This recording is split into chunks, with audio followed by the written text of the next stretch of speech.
Hello and welcome to our channel. आज हम निकल चुके हैं एक फ्रेश और पीसफुल गेटवे के लिए। तो रिलैक्स करो, सीट बेल्ट बांध लो और चलो हमारे साथ यरकट की इस ब्यूटीफुल जर्नी में। हमने अपनी जर्नी स्टार्ट की थी 3:30 PM directly from electronic city Bangalore. City का रश पीछे छोड़कर हम चल पड़े हिल्स की तरफ, थोड़ा सुकून, ठंडी हवा और ब्यूटीफुल व्यूज़ के साथ। शाम का टाइम है, रोड्स स्मूथ है और एक हिल स्टेशन ट्रिप का एक्साइटमेंट ऑलरेडी फील हो रहा है। इस व्लॉग में हम आपको दिखाएंगे पूरा जर्नी एक्सपीरियंस, सीनिक रूट्स और वो छोटी छोटी मोमेंट्स जो ट्रैवल को स्पेशल बना देती हैं। यरकट पहुंचने के लिए हमने कार से ट्रैवल करना चूज़ किया और हमने चूज़ किया था होसूर कृष्णागिरी का इनसाइड रूट। ये रूट काफ़ी स्मूथ है, ट्रैफिक मैनेजेबल है और लॉन्ग ड्राइव के लिए काफ़ी कंफर्टेबल फील होता है। हाईवेज़ अच्छे हैं, बीच बीच में फूड स्टॉप्स और फ्यूल स्टेशंस भी इजीली मिल जाते हैं। वैसे यरकट पहुंचने के और भी ऑप्शंस हैं। अगर आप बैंगलोर से ड्राइव कर रहे हो तो सैलेम साइड से आने वाला रूट काफ़ी पॉपुलर है। जो लोग कार से ट्रैवल नहीं करना चाहते वो ट्रेन या बस से सैलेम तक आ सकते हैं और वहां से लोकल बस या कैब लेकर यरकट इजीली पहुंच जा सकते हैं। ओवरऑल चाहे आप ड्राइव करें या पब्लिक ट्रांसपोर्ट यूज़ करें, यरकट की जर्नी काफ़ी सीनिक और इन्जॉयबल है, स्पेशली जब हील्स स्टार्ट होती हैं तब। इलेक्ट्रॉनिक सिटी से यरकट का टोटल डिस्टेंस लगभग 240 किलोमीटर्स है और नॉर्मली इस जर्नी में 6 to 7 आवर्स लग जाते हैं डिपेंडिंग ऑन ट्रैफिक और आप कितने ब्रेक्स लेते हैं। हमने ड्राइव काफ़ी कंफर्टेबल रखी, बीच बीच में हाईवेज़ पर होटल्स, ढाबाज और टी स्टॉल्स मिल जाते हैं। लेकिन एक इम्पॉर्टेंट बात, कुछ लॉन्ग स्ट्रेचेस ऐसे भी आते हैं जहां काफ़ी देर तक कुछ नहीं मिलता, तो या तो पहले अच्छे से खाना खा के निकलो या फिर थोड़ा फूड और स्नैक्स पैक करके कार में रखो। हमने भी बीच बीच में रोड साइड पर रुककर ठंडी हवा और सीनिक व्यूज़ के साथ अपना स्नैकिंग टाइम एंजॉय किया और ऑनेस्टली वही मोमेंट सबसे बेस्ट होते हैं।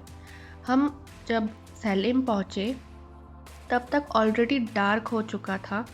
सैलेम से यरकट का डिस्टेंस लगभग 30 किलोमीटर्स का है, लेकिन यहाँ से रियल हिल जर्नी स्टार्ट होती है। सैलेम से यरकट का रोड पूरा घाट सेक्शन का होता है। हेयरपिन बैंड्स, फॉरेस्ट एरिया और ठंडी हील्स वाली वाइब की फीलिंग के साथ नाइट ड्राइव में थोड़ा स्लो और केयरफुल ड्राइव करना बेटर होता है। लेकिन रोड कंडीशंस काफ़ी अच्छी है और ड्राइव काफ़ी थ्रिलिंग लगती है। जैसे ऊपर चढ़ते जाते हो सिटी लाइट्स पीछे रह जाती है और यरकट का काम कूल वाइब वेलकम करता है। जैसे ही हम यरकट के चेक पोस्ट पर पहुँचे, वहाँ हमसे 50 रुपीज़ एंट्री चार्ज लिया गया और साथ ही हमें एक क्लॉथ बैग भी दिया गया। ये बैग सिर्फ एक फॉर्मेलिटी नहीं है, एक्चुअली शिवरॉय हिल्स में प्लास्टिक को कम करने के लिए ये एक इको फ्रेंडली इनिशिएटिव है। आइडिया सिंपल है, अगर आप मार्केट जाओ, शॉपिंग करो या स्नैक्स लो तो प्लास्टिक कैरी बैग्स यूज़ ना करें और इसे क्लॉथ बैग का यूज़ करें। ये एक छोटा सा स्टेप लेकिन नेचर को प्रोटेक्ट करने के लिए काफ़ी पावरफुल है। ऑनेस्टली हमें ये इनिशिएटिव काफ़ी अच्छा लगा, क्योंकि ट्रैवल सिर्फ घूमने का नाम नहीं है, बल्कि जिस जगह जा रहे हैं उस जगह की रिस्पेक्ट करना भी उतना ही ज़रूरी होता है। और इसी पॉजिटिव नोट के साथ हम ऑफिशियली एंटर कर चुके थे यरकट के काम और फ्रेश हिल वाइब्स में। जब हम प्लेन्स से आगे बढ़ते हैं तो यरकट का रियल एक्सपीरियंस धीरे धीरे स्टार्ट होता है।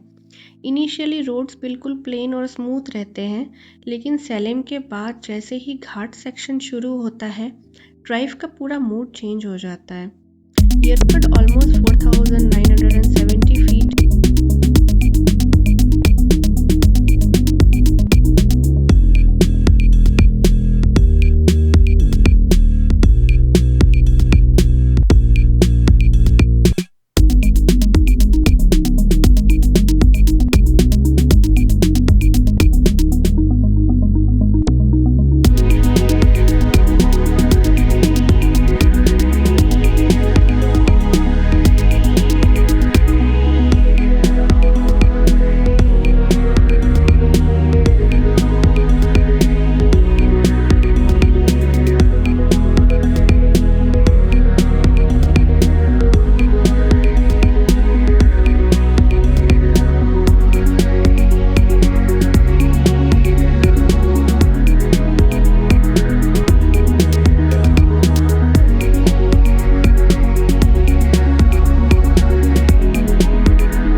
क्रॉस करते हुए हम पहुंचते हैं यरकट टाउन में।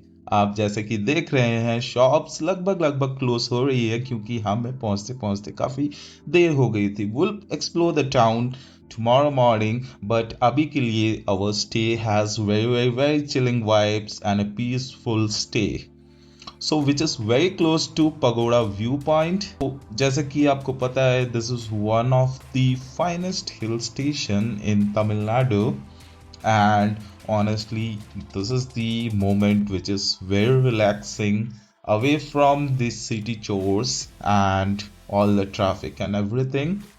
तो दोस्तों अभी हम अपने डेस्टिनेशन में पहुंच गए हैं। अभी रात के 9 बज रहे हैं और टेम्परेचर ऑलरेडी 11 डिग्रीज के आसपास है। ठंड प्रॉपर फील हो रही है। अभी रूम देखते हैं जो कि है पगोड़ा हिल व्यू रिजॉर्ट। जैसे ही हमने एंटर किया तो हमें दिखे बहुत सारे लोग जो ग्रुप्स में बैठे हुए थे with bonfire and music enjoy कर रहे थे। रूम काफ़ी स्पेशियस है यहाँ के, डबल बेड और क्लीन वॉशरूम्स के साथ ही वेंटिलेशन भी काफ़ी अच्छी है, तो रूम बिल्कुल भी सफोकेटिंग फील नहीं हो रहा। क्योंकि ट्रैवल काफ़ी लॉन्ग हो गया था और कल का प्लान भी फुल डे है, तो हमने सोचा कि सो जाते हैं। और रात के 12 बजे तक टेम्परेचर और ड्रॉप होके अराउंड 9 डिग्रीज हो चुका था, तो लगा जैसे ब्लैंकेट के अंदर रहना ही बेटर है। Good morning from Yergadh. जैसे ही मैं कर्टेन्स हटा रही हूँ, विंडोज़ बिल्कुल चिल्ड है और बाहर से ठंडी हवा डायरेक्टली रूम के अंदर आ रही है।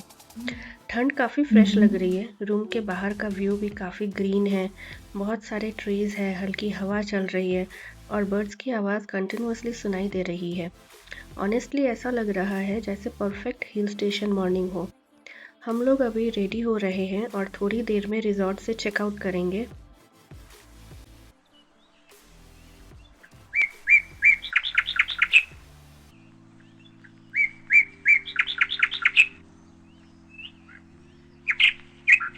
चेकआउट के बाद हम डायरेक्टली एक लोकल रोड साइड स्टॉल पर रुके। यहाँ गरम गरम डोसा बन रहे थे।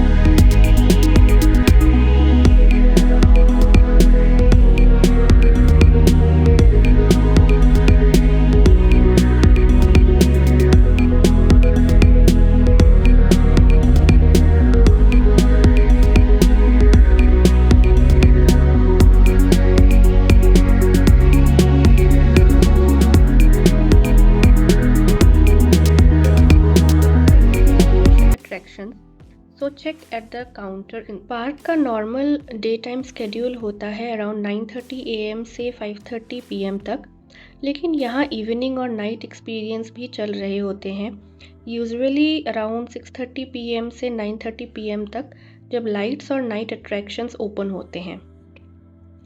डे टाइम में यहाँ आप कर सकते हो ग्लास वॉक, जहाँ ऊपर से व्यू काफ़ी वाइड मिलता है, जिप लाइन और zip rides for adventure lovers, sky cycling and sky surfing aerial activities, bird park और butterfly garden nature lovers के लिए, टनल एक्वेरियम है और इंटरैक्टिव स्पोर्ट्स भी है, landscape garden and tree of life area है। Basically greenery views और light adventures दोनों हैं। नाइट टाइम में चेंजेस आते हैं। यहाँ एन्चेंटेड फॉरेस्ट और night park area specially light decorations और पाथवेज के साथ ओपन होता है, plus night laser light shows और भी इल्यूमिनेटेड गार्डन्स का वाइब भी अलग हो जाता है। सो अगर आप ये नाइट बीट एक्सपीरियंस करते हो तो इवनिंग या नाइट एंट्री अराउंड 500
नर्सरी में प्रॉपर सेटअप दिया गया है, टारगेट्स डिस्टेंस पर प्लेस्ड है और स्टाफ भी गाइड कर रहा है कि बो और एरो का यूज़ कैसे करना है। इवन बिगिनर्स के लिए भी ये एक्टिविटी मैनेजेबल है। शूटिंग एरिया के बाद हम पार्क और बाकी के सेक्शंस एक्सप्लोर कर रहे हैं। यहाँ डिफरेंट एडवेंचर स्पोर्ट्स हैं, वॉकवेज, व्यूइंग डेक्स और ओपन एरियाज जहाँ से वैली और ग्रीनरी का व्यू मिलता है।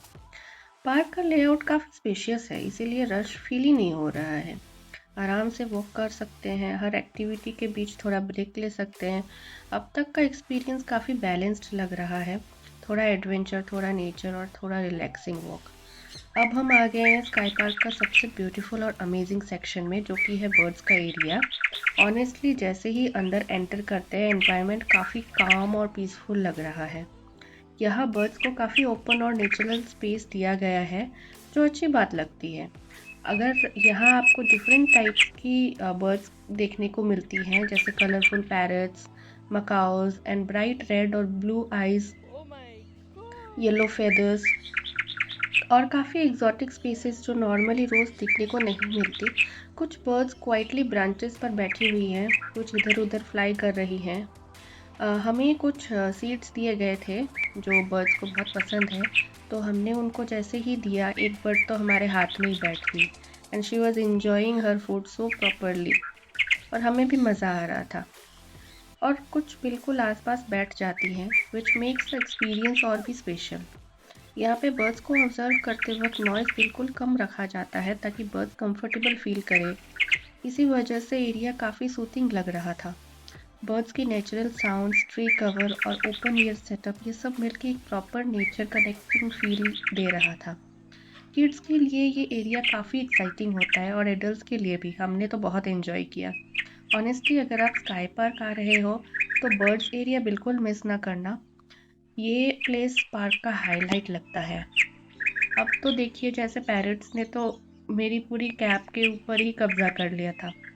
I don't know what they were finding, but उनको तो बहुत मज़ा आ रहा था एंड मुझे भी कहीं ना कहीं मज़ा आ रहा था डेफिनेटली। एंड एक पैरट ने तो बिल्कुल सर के ऊपर ही बैठ गया and it was really difficult उनको मूव करना। So we were helped by the people over there and enjoy कर रहे थे हम ये सारा नेचर और इनका कनेक्शन।